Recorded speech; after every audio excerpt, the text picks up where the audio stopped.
ನಾಳೆ ದೆಹಲಿಗೆ ಹೋಗ್ತಾ ಇದ್ದೀರಾ?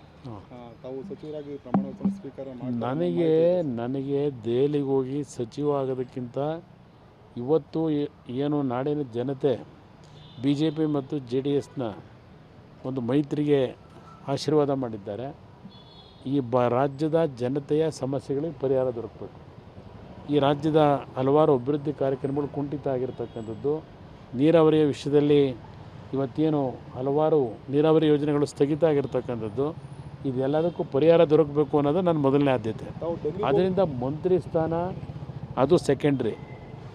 ಇವತ್ತು ಈಗಿರ್ತಕ್ಕಂಥ ಒಂದು ಪರಿಸ್ಥಿತಿನಲ್ಲಿ ನಾವು ಯಾವುದೇ ಕಾರಣಕ್ಕೂ ಸರ್ಕಾರಕ್ಕೆ ಮುಜುಗರ ತರಲಿಕ್ಕಾಗಲ್ಲ. ದೆಹಲಿ ಮಟ್ಟದಲ್ಲಿ ಇವತ್ತು ನಾವೆಲ್ಲ ಒಗ್ಗಟ್ಟಾಗಿ ಇವತ್ತು ಒಂದು ಉತ್ತಮವಾದಂಥ ದೇಶದ ಭದ್ರತೆಯನ್ನು ಕಾಪಾಡ್ತಕ್ಕಂಥ ನಿಟ್ಟಿನಲ್ಲಿ, ಆರ್ಥಿಕ ಸುಧಾರಣೆಗಳನ್ನು ಮಾಡ್ತಕ್ಕಂಥ ನಿಟ್ಟಿನಲ್ಲಿ ಕೇಂದ್ರ ಸರ್ಕಾರ ಇವತ್ತೇನು ನಡೆಯಬೇಕಾಗಿದೆ, ಅದಕ್ಕೆ ನಾವೆಲ್ಲರೂ ಒಟ್ಟಾಗಿ ಕೆಲಸ ಮಾಡಬೇಕು. ಸರ್, ಇನ್ನೊಂದು ಕೂಟ ವಿಪಕ್ಷದಲ್ಲಿ ಕೂಡೋಕ್ಕೆ ನಾವು ಸಿದ್ಧವಾಗಿದ್ದೀವಿ ಅಂತ ಹೇಳಿದ್ದಾರೆ. ಕೂರಲೇಬೇಕಲ್ಲ, ಜನ ಅವ್ರು ಕೂರಿಸಿ ಹೇಳಿರೋದೇ ವಿಪಕ್ಷದಲ್ಲಿ ಕೂತೀನಿ ಅಂತ ಹೇಳಿದ್ದಾರೆ, ಕೂರಲೇಬೇಕಲ್ಲ. ಪದವೀಧರ ಕ್ಷೇತ್ರದ್ದು ಸರ್, ಇವತ್ತು ಮೈತ್ರಿ ದಕ್ಷಿಣ ಶಿಕ್ಷಕರ ಪದವೀಧರ ಕ್ಷೇತ್ರ, ನೈಋತ್ಯ ಶಿಕ್ಷಕರ ಪದವೀಧರ ಕ್ಷೇತ್ರ, ಎರಡೂ ಕ್ಷೇತ್ರಗಳಲ್ಲೂ BJP ಮತ್ತು JDSನ ಮೈತ್ರಿ ಅಭ್ಯರ್ಥಿಗಳಾಗಿ ಭೋಜೇಗೌಡರು ಮತ್ತು ವಿವೇಕಾನಂದ ಅವರು ಎರಡೂ ಕ್ಷೇತ್ರದಲ್ಲಿ BJPಯ ಕಾರ್ಯಕರ್ತರು, BJPಯ ಎಲ್ಲ ನನ್ನ ಆತ್ಮೀಯ ಶಾಸಕ ಮಿತ್ರರುಗಳು, JDSನ ಕಾರ್ಯಕರ್ತರು ಮತ್ತು ಶಿಕ್ಷಕರ ಆಶೀರ್ವಾದದೊಂದಿಗೆ ಬಹುಶಃ ಈ ಬಾರಿ ಅತ್ಯಂತ ಬಹುಮತದಲ್ಲಿ ಇವತ್ತೇನು ಚುನಾಯಿತರಾಗಿದ್ದಾರೆ. ಮೊದಲನೇ ಒಂದು ಪ್ರಾಶಸ್ತ್ಯದ ಮತದಲ್ಲೇ ಇವತ್ತು ಎಲ್ಲ ಶಿಕ್ಷಕರಿಗೆ ಮತ್ತು ಎರಡೂ ಪಕ್ಷಗಳ ಶಾಸಕ ಮಿತ್ರರಿಗೆ, ಎರಡೂ ಪಕ್ಷಗಳ ಕಾರ್ಯಕರ್ತ ಬಂಧುಗಳಿಗೆ ನಾನು ನನ್ನ ಹೃದಯ ತುಂಬಿದ ಕೃತಜ್ಞತೆಗಳನ್ನು ಸಲ್ಲಿಸ್ತಕ್ಕಂಥದ್ದು.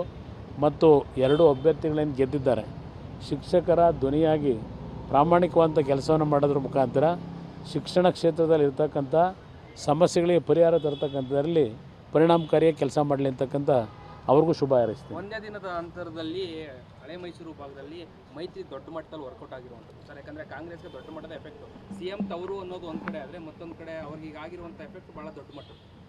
ಇಲ್ಲ, ಈ ಚುನಾವಣೆ ಲೋಕಸಭಾ ಚುನಾವಣೆ ಮತ್ತು ಶಿಕ್ಷಕರ ಒಂದು ಕ್ಷೇತ್ರದ ಚುನಾವಣೆಗಳಲ್ಲಿ ಇವತ್ತು ಕಾಂಗ್ರೆಸ್ಗೆ ಇವತ್ತು ಅದು ಮುಖ್ಯಮಂತ್ರಿಗಳ ಕ್ಷೇತ್ರ, ಅವರು ಪ್ರತಿನಿಧಿಸ್ತಕ್ಕಂಥ ಕ್ಷೇತ್ರದಲ್ಲೇ ಇವತ್ತು ಚುನಾವಣೆಯಲ್ಲಿ ಸೋಲಾಗಿರ್ತಕ್ಕಂಥದ್ದು.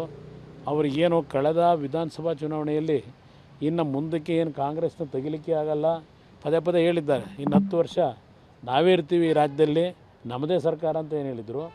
ಒಂದೇ ವರ್ಷಕ್ಕೆ ಈ ಚುನಾವಣೆಯಲ್ಲಿ ಲೋಕಸಭಾ ಚುನಾವಣೆ ಇರ್ಬೋದು, ಈ ಒಂದು ಪದವೀಧರ ಶಿಕ್ಷಕರ ಕ್ಷೇತ್ರದ ಚುನಾವಣೆಯಲ್ಲಿ ಭಾಗದಲ್ಲಿ ಜನತೆ ಈ ಸರ್ಕಾರದ ನಡವಳಿಕೆ ಬಗ್ಗೆ ಬೇಸತ್ತು ಒಂದೇ ವರ್ಷದಲ್ಲಿ ಈ ಒಂದು ಪಕ್ಷವನ್ನು ತಿರಸ್ಕಾರ ಮಾಡಿರ್ತಕ್ಕಂಥದ್ದೇನಿದೆ, ಮುಂದಿನ ದಿನಗಳಲ್ಲಿ ಈ ದುರಂಕಾರ ಡೌನ್ಫಾಲ್ ಪ್ರಾರಂಭ ಆಗಿದೆ ಅಂತಕ್ಕಂಥದ್ದು ಈ ಒಂದು ಫಲಿತಾಂಶದಿಂದ ನಾವು ಕಾಣ್ಬೋದು.